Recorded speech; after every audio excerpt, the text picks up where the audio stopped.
রংপুরে এবারও বোরো ধান আবাদের লক্ষ্যমাত্রা ছাড়িয়েছে। ধান কাটাও শুরু হয়েছে, তবে আশানুরূপ দাম না পাওয়ার অভিযোগ কৃষকদের।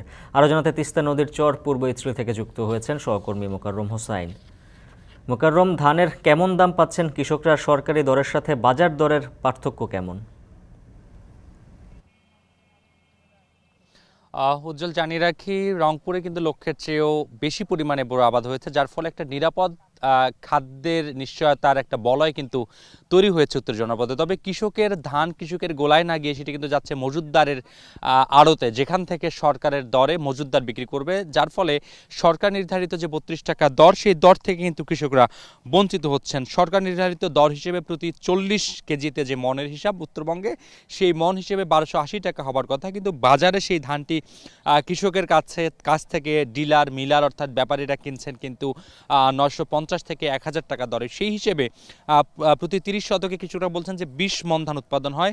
সেই হিসেবে সর্বোচ্চ সংখ্যক দর পেল 20,000 টাকার ভিতরেই তাদেরকে থাকতে হচ্ছে। কিন্তু কৃষকদের উৎপাদন খরচ, জমি প্রস্তুত করা থেকে শুরু করে জমি তৈরি করা, সার, বীজ, কীটনাশক এবং অতিরিক্ত তাপমাত্রার কারণে চিটা হওয়ার যে সম্ভাবনা, সেই সম্ভাবনা থেকে মুক্তি পেতে স্প্রে করা এবং শ্রমিকের যে খরচ, কাটাই মাড়াই ঘরে তোলা পর্যন্ত কৃষকদের কিন্তু প্রতি 30 শতক জমিতে প্রায় 18 থেকে 20,000 টাকা খরচ করতে হয়।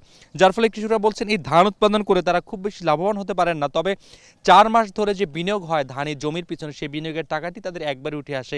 এটি শুধুমাত্র তাদের জন্য লাভ বলা যায়।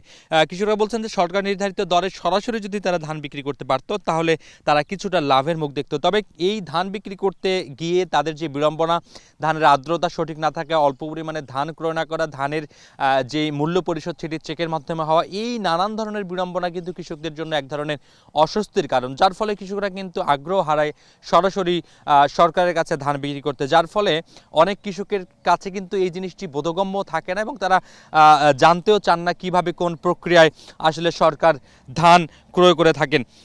তবে সরকার নির্ধারিত ধানের যে ক্রয় মূল্য, সেই ক্রয় মূল্য ডিলাররা কিন্তু ঠিকই লুফে নিচ্ছেন, যার ফলে অল্প বিনিয়োগে স্বল্প সময় কিন্তু তারা বেশি মুনাফা করছেন। আর মাঠে 4 মাস পরিশ্রম করেও কিন্তু কৃষকরা কাঙ্ক্ষিত সেই মুনাফাটি অর্জন করতে পারছেন না। উজ্জ্বল, জানিয়ে রাখি, বোরো ধান কাটা উৎসবের উদ্বোধন কিছুক্ষণ পরেই করবেন সমবায় প্রতিমন্ত্রী, তার জন্য কৃষকরা অপেক্ষা করছেন।